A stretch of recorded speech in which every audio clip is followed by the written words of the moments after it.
Hello student, my name is Gorachand Mato और आज मैं लेकर आया हूं आप सभी के लिए क्लास 10th मैथमेटिक्स का 3 ऐसा क्वेश्चन जो एग्जाम पॉइंट ऑफ व्यू से काफ़ी इंपॉर्टेंट है। तो आज का पहला क्वेश्चन है हाइट एंड डिस्टेंस का। तो चलिए देखते हैं पहला क्वेश्चन कहता है from the top of 7 metre high building the angle of elevation of the top of a tower is 60 degree and the angle of depression of foot of the tower is 30 degree, then find the height of the tower। तो height and distance का सवाल बनाने से पहले आपको question को पढ़ना है बहुत अच्छा से, क्योंकि क्वेश्चन में हम लोग को क्या होता है, डायग्राम बनाना पड़ता है और डायग्राम तभी आप ठीक बना पाओगे जब आप क्वेश्चन को बढ़िया से समझोगे। और डायग्राम अगर आप गलत बनाते हो तो आपका सॉल्यूशन भी गलत आ सकता है। इसलिए आप क्वेश्चन को बढ़िया से पढ़िए, उसके बाद डायग्राम बनाइए, उसके बाद सॉल्यूशन कीजिए। तो इस क्वेश्चन को पढ़ने के बाद पता चला कि इस क्वेश्चन में दो चीज का बात किया हुआ है, एक बिल्डिंग का और एक टावर का।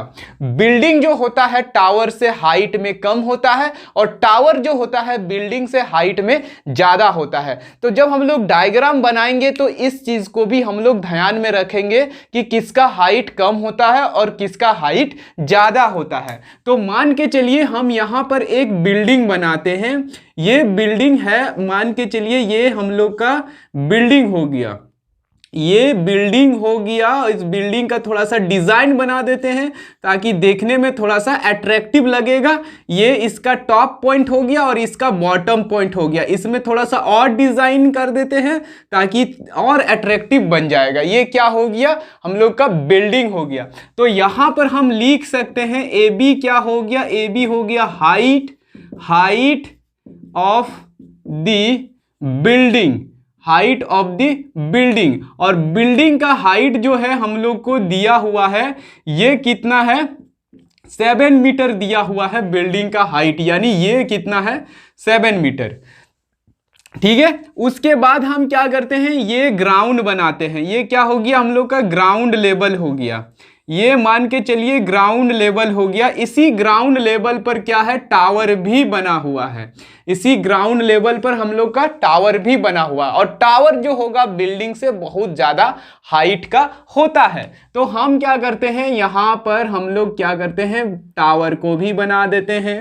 टावर को भी बना दिए हमने। टावर में भी हम लोग थोड़ा सा अट्रैक्टिव बनाने के लिए इसमें डबल मार्कर का यूज कर दिए, 2 बार इसमें मार्कर चला दिए, थोड़ा सा डार्क हो जाएगा।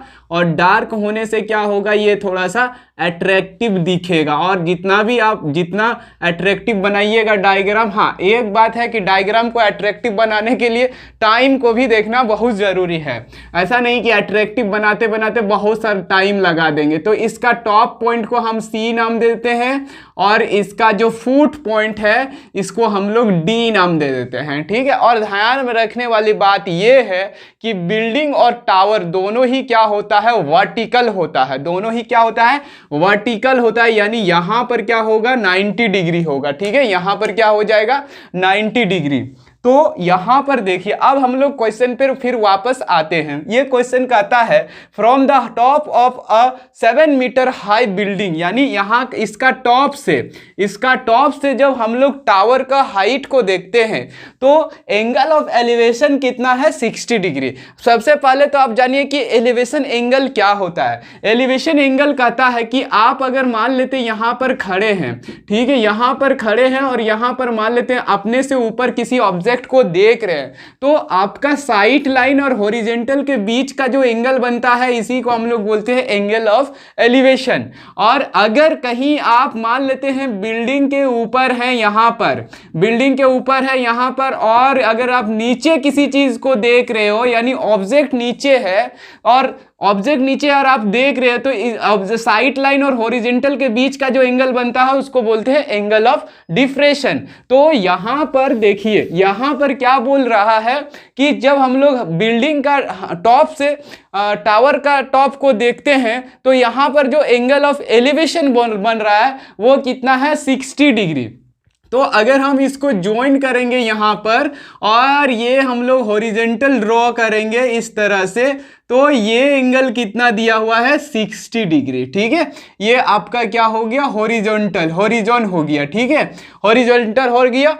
अब यहाँ पर देखिए फिर ये पार्ट हो गया। फिर बोल रहा है the angle of depression of foot of the tower is 30 degree. यानी अब यहां से जब आप फुट को देख रहे हो, इसका फुट, ये क्या हो गया इसका टावर का फुट पॉइंट। तो जब आप टावर का फुट पॉइंट को देख रहे हो तो एंगल ऑफ डिप्रेशन कितना दिया हुआ है, एंगल ऑफ डिप्रेशन दिया है आपका 30 डिग्री। यानी ये वाला एंगल जो है आपका दिया हुआ है 30 डिग्री। ठीक है, तो एंगल ऑफ डिप्रेशन क्या हो गया, ये हो गया 30 डिग्री। अब यहां पर देखिए अगर ये 30 है और ये दोनों क्या होता है, ये ग्राउंड लेवल जो है ये दोनों क्या होता है आपस में पैरेलल होता है। ठीक है, ये पैरेलल होता है। अगर ये पैरेलल होता है, ठीक है, ये दोनों लाइन पैरेलल होता है और ये देखिए ट्रांसवर्सल लाइन हो गया, तो ये एंगल अल्टरनेट एंगल से क्या हो जाएगा, ये 30 डिग्री, तो ये भी कितना हो जाएगा हम लोग का 30 डिग्री। यानी यहां पर अच्छा इसका नाम अगर हम लोग इस पॉइंट का नेमिंग कर देते हैं पॉइंट ई, तो यहां पर हम लोग देख रहे हैं कि क्या क्या हो गया। देखिए जो जो यहां पर मेंशन किए उसको यहां पर आपको लिखना है। तो ACD क्या हो गया, हाइट ऑफ टावर। ये क्या हो गया हम लोग का height of tower, height of the tower. ये हो गया CD क्या हो गया, हाइट ऑफ द टावर, और इसको हम लोग कैपिटल H मान लेते हैं। ठीक है, उसके बाद देखिए उसके बाद हम लोग क्या करेंगे, ये एंगल का अगर बात करेंगे, एंगल CAE जो है ये कितना हो जाएगा 60 डिग्री। एंड ये वाला जो एंगल है, ये दोनों एंगल देखिए ये हो जाएगा आपका एंगल EAD, और फिर एंगल आप बात कीजिएगा ADB, तो ये दोनों एंगल कितना हो रहा है आपका 30 डिग्री हो रहा है। ठीक है, ये दोनों एंगल कितना हो जा रहा है 30 डिग्री। अब हम लोग को क्या निकालना है, ये वाला हाइट निकालना। देखिए हम लोग यहाँ पर हाइट किसको माने हैं, ये हो जाएगा हम लोग का हाइट जो है इसको हम लोग कैपिटल H मान लिए। ठीक है, इस कैपिटल H को अगर आप देखोगे तो ये दो पार्ट में डिवाइडेड है। ये कैपिटल H जो है ये दो पार्ट में डिवाइडेड है, एक CE है प्लस और ये है आपका DE है, जिसमें से अगर आप ये देखिएगा तो ये DE जो है ये DE किसके बराबर है, ये DE बराबर है AB का। ये DE किसके बराबर है, AB का, और ये है आपका गिवन है कितना है 7 मीटर। यानी ये वाला हम लोग का ये पार्ट जो है ये कितना है 7 मीटर। तो अब हम लोग को जो निकालने वाला पार्ट है वो हम लोग को क्या निकालना पड़ेगा, C और E। अगर आप CE निकाल लेते हो तो ये पूरा टावर का हाइट निकल जाएगा। अब CE इसको निकालने के लिए आपको क्या निकालना पड़ेगा, ये वाला, और ये वाला निकालने के लिए आपको निकालना पड़ेगा BD निकालना पड़ेगा। तो पहले हम लोग BD निकालेंगे, तो BD निकालेंगे ट्रिग्नोमेट्री का हेल्प से। तो देखिए किस तरह से निकालेंगे BD को, देखिए जरा समझिए। इस ट्रायंगल का अगर बात करेंगे, इन ट्रायंगल ABD का बात करेंगे तो इसमें आपका tan 30 डिग्री इक्वल टू कितना होगा, AB बाई BD, और AB कितना है 7 मीटर, और ये कितना हो गया BD को BD मान के चलिए। तो यहाँ पर tan 30 डिग्री का वैल्यू होता है 1/√3, तो ये हो गया 7 मीटर बाई BD, तो BD इक्वल टू हम लोग का हो गया 7√3 मीटर। BD इक्वल टू क्या हो गया 7/√3 मीटर, यानी BD कितना आ गया 7/√3 मीटर आ गया। ठीक है, तो BD अगर 7/√3 मीटर आ गया, तो 7/√3 मीटर आ गया, तो यहां पर देखिए ये जो BD है, BD किसके बराबर है आपका AE का। तो BD और AE बराबर है, तो AE भी कितना हो जाएगा 7√3 मीटर। यानी हम लोग इसको निकाल लिए और ये कितना आ गया 7√3 मीटर। अब 7√3 ये तो निकल गया, अब इसके हेल्प से हम लोग ये निकालेंगे। इसका नाम अगर हम लोग H1 लिखते हैं, मान के चलिए ये अगर H1 है, तो अब हम लोग क्या करेंगे, नाउ इन ट्रायंगल, इस ट्रायंगल का बात करेंगे CE या AEC, AEC। तो इसमें अगर आप tan 60 डिग्री निकालिएगा तो tan 60 डिग्री इक्वल टू होगा H1, और इसके लिए क्या हो जाएगा फिर 7/√3 मीटर होगा। ठीक है। अच्छा एक बात, जो हम लोग यहाँ पर जो tan यूज करें, हम ऐसा क्यों लिख रहे हैं? क्योंकि tan का जो फॉर्मूला होता है tan थीटा इक्वल टू होता है P/B होता है tan का फॉर्मूला। तो अगर ये थीटा है तो ये P होता है और ये B होता है, यानी बेस होता है। तो अगर हम यहां पर देखेंगे और tan 60 डिग्री का वैल्यू होता है √3, तो ये H1/7√3, तो ये अगर मल्टीप्लाई करेंगे तो 7 × 3 मीटर, और ये H1, तो H1 इक्वल टू हम लोग का हो गया 21 मीटर। H1 कितना हो गया? 21 मीटर। H1 हम लोग का आ गया 21 मीटर। H1 21 मीटर हो गया। अब अगर हाइट ऑफ टावर का बात करेंगे, हाइट ऑफ टावर का अगर बात करेंगे तो हाइट ऑफ टावर H जो है ये आपका दो पार्ट में है, H1 + 7 मीटर। तो H1 हो गया हम लोग का 21 मीटर और ये हो गया 7 मीटर, तो ये हो गया इस तरह से 28 मीटर। यानी हम लोग अगर हाइट ऑफ टावर का बात करेंगे तो वो कितना हो जा रहा है? 28 मीटर। तो इस तरह से हम लोग इस क्वेश्चन को सॉल्व कर सकते हैं। तो इस क्वेश्चन को सॉल्व करने के लिए आपके पास क्या होना जरूरी है? डायग्राम का नॉलेज होना जरूरी है कि इस क्वेश्चन में कैसा डायग्राम बनेगा।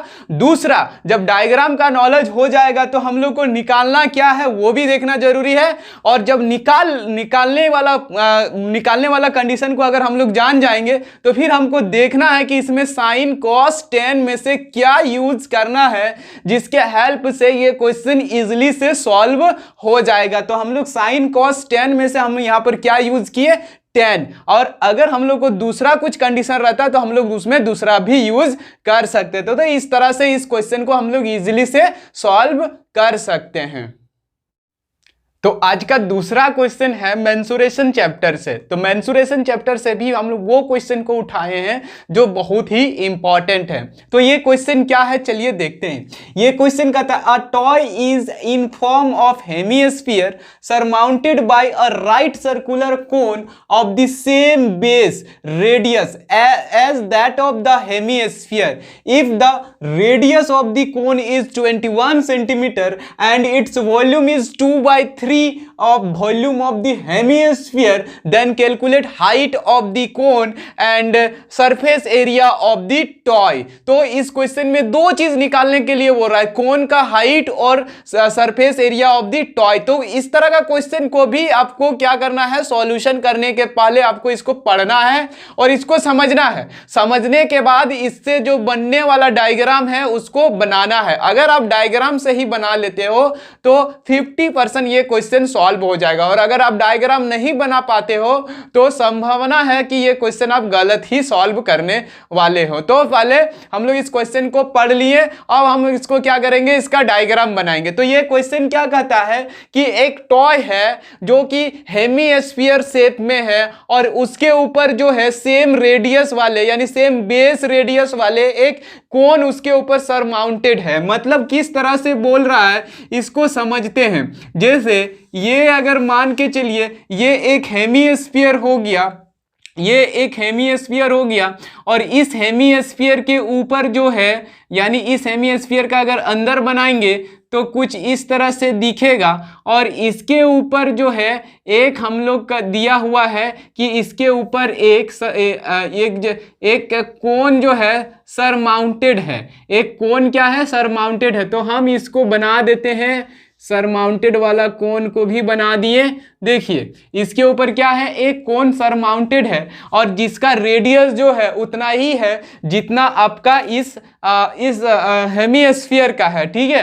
तो इसका हाइट को, ये जो हम लोग कोन यहाँ पर बनाए इसका हाइट को अगर हम h कंसीडर करते हैं, ठीक है, ये h कंसीडर करेंगे, और ये पूरा अगर टॉय का बात करेंगे, अगर पूरा टॉय का हाइट का अगर बात करेंगे तो ये पूरा टॉय का हाइट यहाँ से यहाँ तक हो जाएगा। ठीक है। अब यहाँ पर बोल रहा है कि टॉय का, इस टॉय में जो हेमिस्फीयर है और ये जो हम लोग कोन यूज किए हैं, दोनों का रेडियस क्या है, दोनों का रेडियस सेम है। यानी अगर हम ये देखें कि यहाँ अगर ये मान लेते इसका सेंटर है, तो दोनों का रेडियस ये वाला जो है, कितना रेडियस भी दिया हुआ है यहाँ पर 21 सेंटीमीटर है। यानी R इक्वल टू दोनों का कितना हो गया 21 सेंटीमीटर। ठीक है, तो एक नंबर में तो हम लोग को हाइट ऑफ दी कोन निकालना है और दूसरा में हम लोग को क्या निकालना है, इस पूरा का है ना, ये पूरा जो आपको दिख रहा है ये जो टॉय है, ये क्या है, टॉय है। और ये टॉय किस चीज से मिलके बना है, एक कोन और एक हेमिस्फीयर से मिलके बना हुआ है। तो अगर टॉय का अगर आप सरफेस एरिया निकालना चाहोगे तो इस टॉय का सरफेस एरिया ऑफ टॉय पहले देखते हैं। Surface area of the toy, अगर टॉय का सरफेस एरिया निकालोगे तो टॉय का सरफेस एरिया निकालने के लिए क्या क्या आ जाएगा इसमें, देखिए इसमें दो का सरफेस एरिया जो जुट जाएगा, एक हो जाएगा हेमिस्फीयर का सरफेस एरिया प्लस मतलब कर्व सरफेस एरिया, और माने ये वाला पार्ट, देखिए ये वाला पार्ट और इसका ये वाला पार्ट जुट जाएगा। तो ये जो आप हेमिस्फीयर का जो ये पार्ट देख रहे हो, ये इसका CSA है। यानी अगर हम सरफेस एरिया ऑफ टॉय निकालेंगे तो ये क्या हो जाएगा, CSA ऑफ हेमिस्फीयर प्लस क्या हो जाएगा, CSA curve surface area of the cone. ये दोनों का सरफेस एरिया निकल जाएगा। लेकिन इसका सरफेस एरिया, जैसे अगर हम ये कहें आपका, अगर मान लेते हैं बात करते हैं इसका कोन का, तो कोन का सरफेस एरिया का फॉर्मूला होता है पाई आर एल, और हेमिस्फीयर का जो सरफेस एरिया होता है वो होता है 2 पाई आर स्क्वायर। ये क्या होता है, 2 पाई आर स्क्वायर। यानी R तो मेरे पास है लेकिन L नहीं है। तो इस टॉय का सरफेस एरिया निकालने के लिए आपको L की आवश्यकता होता है। L क्या होता है, स्लांट हाइट ऑफ द कोन। तो पहले हम लोग क्या करेंगे, हाइट ऑफ कोन निकालेंगे। तो हाइट ऑफ कोन, तो यहां पर H क्या हो गया, हाइट ऑफ कोन है, ये हो गया हाइट ऑफ कोन। ठीक है, और R क्या हो गया, R जो है यहां पर रेडियस ऑफ कोन है, radius of cone equal to radius of hemisphere, और दोनों का रेडियस कितना दिया है, 21 सेंटीमीटर। साथ ही इस क्वेश्चन में एक बहुत अच्छा चीज दिया हुआ है, इसको सॉल्व करने के लिए क्या गिवन है भाई, देखिए volume of the cone equal to दिया है 2/3 वॉल्यूम ऑफ द हेमिस्फीयर। यानी वॉल्यूम ऑफ कोन का अगर बात करेंगे तो ये दिया हुआ है 2/3 वॉल्यूम ऑफ हेमिस्फीयर। ठीक है, हेमिस्फीयर दिया, तो वॉल्यूम ऑफ कोन का फॉर्मूला क्या होता है, 1/3 पाई आर स्क्वायर H। ये वही H है जो कोन का हाइट होता है। और ये हो जाएगा वॉल्यूम ऑफ, अगर हेमिस्फीयर का बात करेंगे तो 2/3 पाई और R क्यूब होता है। ठीक है, दोनों का R सेम है इसलिए ये एक दूसरे को कैंसिल कर सकता है। तो यहाँ पर एक बचेगा, ये 3 कट जाएगा। ठीक है, उसके बाद ये पाई और ये पाई भी पूरा कट जाएगा। यानी यहाँ पर अगर हम लोग H का बात करेंगे तो ये H कितना हो जाएगा, ये H हो जाएगा आपका 2 × 2/4, और यहाँ पर एक R बचा हुआ है तो 2 × 2/3, और यहाँ पर जो रेडियस है ये कितना है 21 सेंटीमीटर, तो ये कटेगा 7, तो ये हो जाएगा हम लोग का 28 सेंटीमीटर। H कितना हो जाएगा 28 सेंटीमीटर। ठीक है, तो जब 28 सेंटीमीटर निकल गया तो अब हम लोग को यहाँ पर क्या जरूरत पड़ेगा, हम लोग को यहाँ जरूरत पड़ेगा आपका इसका स्लैंट हाइट का, ये L का, ये L जरूरत पड़ेगा। यहाँ पर हम लोग H तो निकाल लिए, तो अब हम लोग को L निकालना पड़ेगा। तो देखिए L यहाँ पर अगर मान लेते हैं हम इसको A लिखते हैं, इसको B लिखते हैं, इसको C, तो यहाँ पर एक राइट एंगल ट्रेंगल बना है। और इस राइट एंगल ट्रेंगल में अगर आप देखिएगा तो यहाँ पर ये है 21 सेंटीमीटर और ये हम लोग का आ गया 28 सेंटीमीटर। ठीक है, तो अगर हम लोग यहाँ पर निकालेंगे पाइथागोरस थ्योरम से ये वाला, यहाँ पर अगर ये h आ गया है हम लोग का 28 सेंटीमीटर, तो हम लोग को l निकालना है। तो पाइथागोरस थ्योरम से अगर देखेंगे तो पाइथागोरस थ्योरम से हो जाएगा l इक्वल टू हो जाएगा under root h square plus हो जाएगा r स्क्वायर। तो यहाँ पर h स्क्वायर हो जाएगा 21 का स्क्वायर और r हो जाएगा हम लोग का 28 का स्क्वायर और ये हो जाएगा 21 का स्क्वायर। ठीक है, तो इसको सॉल्व करते हैं। तो यहाँ पर देखिए इसका स्क्वायर जो होता है 28 का जो स्क्वायर होता है ये 784 होता है और ये 21 का जो स्क्वायर होता है ये 441 होता है। दोनों को अगर आप ऐड करोगे तो 1225 होगा और ये क्या हो जाएगा 35 का स्क्वायर 1225 होता है, यानी यहाँ पर L कितना आ गया 35 हो गया।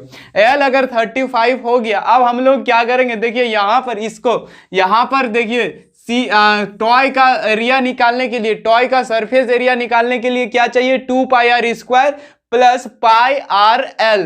तो इसमें जितना भी क्वांटिटी है सबका वैल्यू हम लोग यहाँ पर निकाल लिए। तो अब हम लोग क्या करेंगे, इसको पुट कर देंगे। तो इसको पुट करेंगे तो क्या करेंगे, यहाँ पर सबसे पहले क्या करते हैं ना, पाई और आर को कॉमन ले लेते हैं। तो पाई और आर को जब हम लोग यहाँ पर कॉमन ले लेंगे तो पाई और आर को यहाँ पर कॉमन ले लेने से यहाँ 2r बचा और यहाँ पर क्या बच गया l बचा। ठीक है, तो अब हम लोग क्या करते हैं, वैल्यू पुट करते हैं। ये हो गया 22/7 और r का वैल्यू दिया है 21 और यहाँ पर हम लोग लिखेंगे 2 और r का वैल्यू 21 और ये l कितना हो गया 35 हो गया।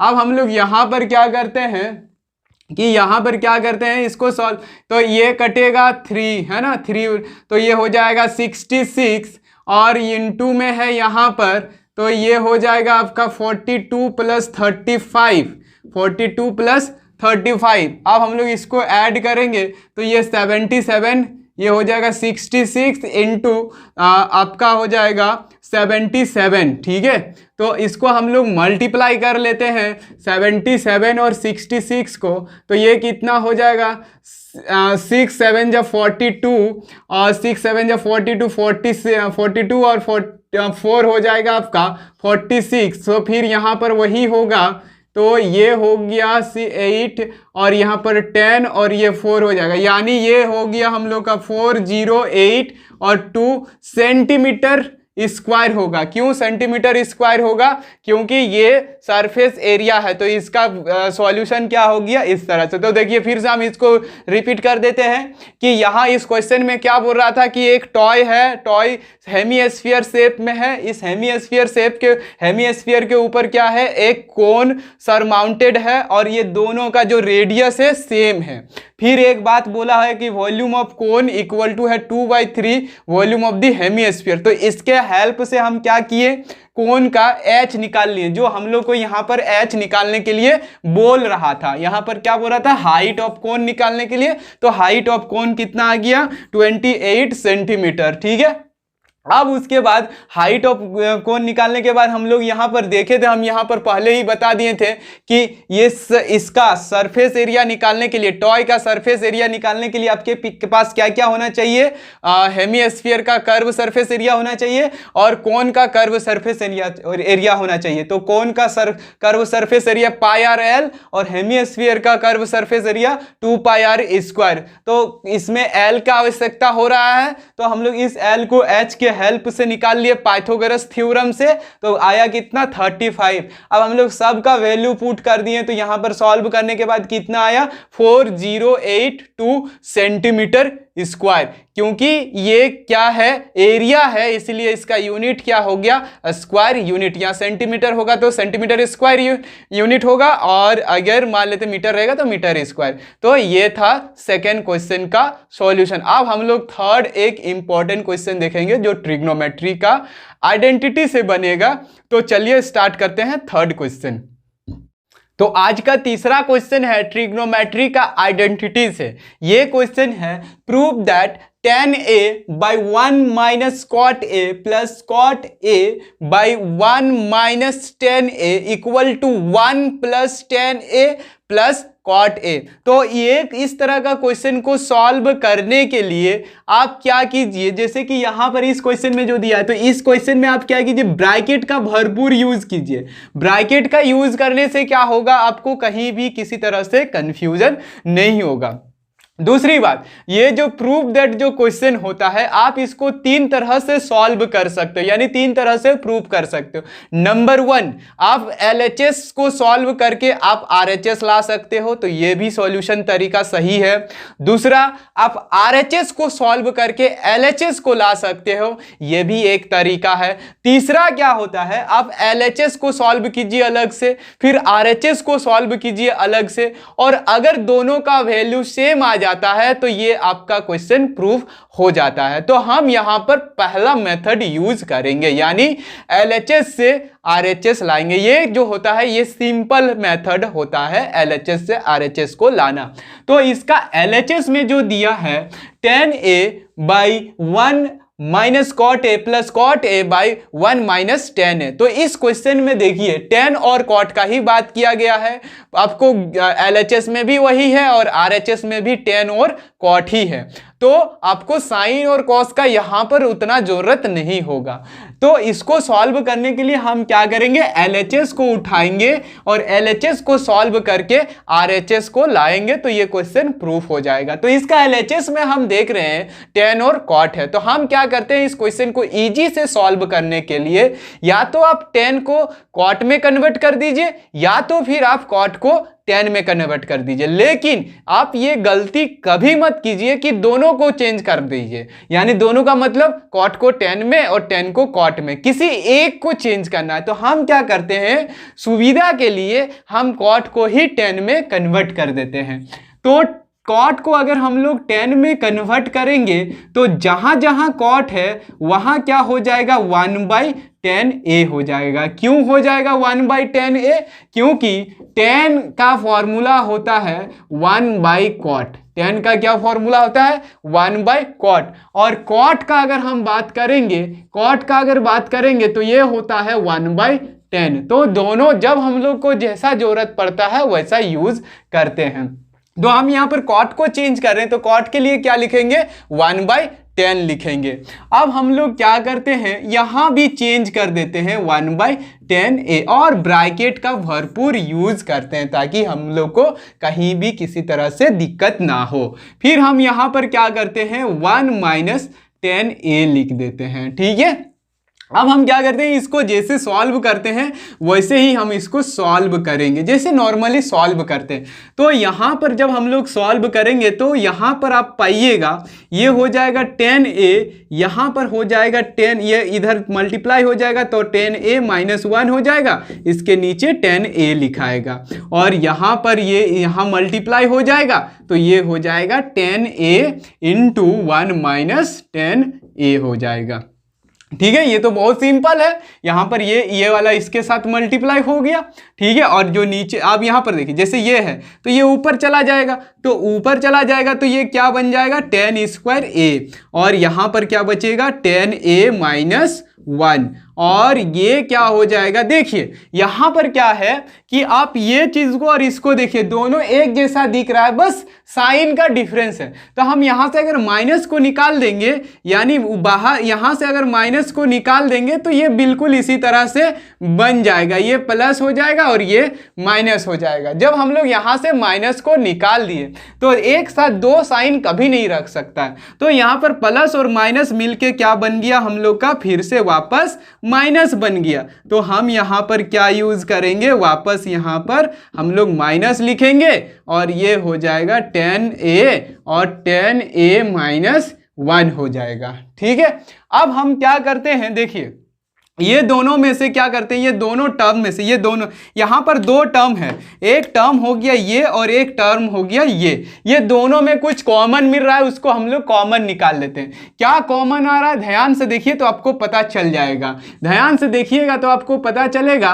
tan a माइनस 1 कॉमन आ रहा है नीचे से, तो tan a माइनस ये कॉमन आ गया, तो यहाँ पर भाई क्या बचा, यहाँ पर बचा tan स्क्वायर a बाई 1 और यहाँ पर बचा माइनस में 1 और नीचे tan a। अब इसको अगर हम लोग सॉल्व करेंगे तो यहाँ पर क्या हो जाएगा, देखिए ये क्रॉस मल्टीप्लाई हो जाएगा, तो ये हो जाएगा tan क्यूब a माइनस 1 और यहाँ पर हो जाएगा tan a। ठीक है, अब हम लोग यहाँ पर एक फॉर्मूला यूज करेंगे। क्या फॉर्मूला, मतलब यहाँ पर क्या एल्जेब्रिक फॉर्मूला यूज करेंगे, कौन सा, तो a cube minus B cube का फॉर्मूला यूज करेंगे। तो a cube minus B cube का फॉर्मूला जो होता है वो a माइनस बी होता है into A square plus A B plus B square होता है। ये फॉर्मूला हम लोग यहाँ पर यूज करने वाले हैं। तो यहाँ पर देखिए इसमें क्या है कि इसको हम लोग लिख दिए tan a और ये क्या है भैया tan a माइनस 1 और यहाँ पर जो है हम यूज करने वाले हैं ये वाला फॉर्मूला, क्योंकि इस 1 के साथ हम लोग क्यूब लिख सकते हैं। तो अगर 1 के साथ क्यूब लिख देंगे तो ये बिल्कुल किसका जैसा हो जाएगा, इसका जैसा हो जाएगा। तो यहाँ पर a के जगह 10 है और b के जगह 1 है, तो a के जगह 10 है ना, तो यहाँ पर हो जाएगा tan a माइनस 1 और b के जगह पर 1 है तो 1 लिख दिए, तो ये हो जाएगा tan स्क्वायर a और यहाँ पर tan a इंटू 1 और फिर 1 का स्क्वायर, ये हो जाएगा। अब यहाँ पर देखिए ऐसे करने से हुआ क्या कि ये दोनों एक जैसा है, इसको हम लोग हटा दिए। अब यहाँ पर इसको हटाने से क्या बचा, ऊपर में बचा tan square a plus tan a और यहाँ पर 1 और नीचे में क्या हो गया tan a, नीचे क्या हो गया tan a। तो ये tan a क्या होगा, तीनों में जाएगा यानी तीनों के नीचे जाएगा, तो ये हो जाएगा tan स्क्वायर a के साथ भी tan आएगा और tan के साथ भी tan आ जाएगा, अलग अलग कर दिए तो, और इस 1 के साथ भी tan आ गया, इस 1 के साथ भी tan आ गया। तो अब यहाँ पर देखिए ये कटेगा, इसको एक 10 बचेगा, यहाँ पर पूरा कट जाएगा, 1 बचेगा और ये अभी बोले ना ये फॉर्मूला होता है और ये फॉर्मूला होता है 1/10 के बदले में cot a हो जाएगा। तो यहाँ पर देखिए फाइनली क्या बचा, tan a बचा और यहाँ पर 1 बचा और यहाँ पर इसको हम लोग क्या लिख देंगे cot a। तो आप यहाँ पर पाइएगा कि देखिए यहाँ पर क्या हो गया, यहाँ पर 1 इसको आगे लिख दीजिए, फिर 10 लिख दीजिए और फिर क्या लिख दीजिए cot a को लिख दीजिए। तो आपका ये जो क्वेश्चन था इसमें जो प्रूफ करना था वो चीज़ क्या हो गया, यहाँ पर प्रूफ हो गया। तो इस तरह से हम लोग क्या कर सकते हैं, इसको प्रूफ कर सकते हैं LHS टू RHS, यानी ये जो आया ये क्या है आपका RHS है। तो LHS को सॉल्व कर रहे थे, RHS को ले आए, तो ये क्या हो गया हम लोग का, ये क्वेश्चन क्या हो गया, प्रूव्ड हो गया। ठीक है, ये क्वेश्चन हम लोग इस तरह से क्या कर लिए, प्रूव कर लिए। तो ये था 3 इंपॉर्टेंट क्वेश्चन जो एग्जाम पॉइंट ऑफ व्यू से काफी इंपॉर्टेंट है।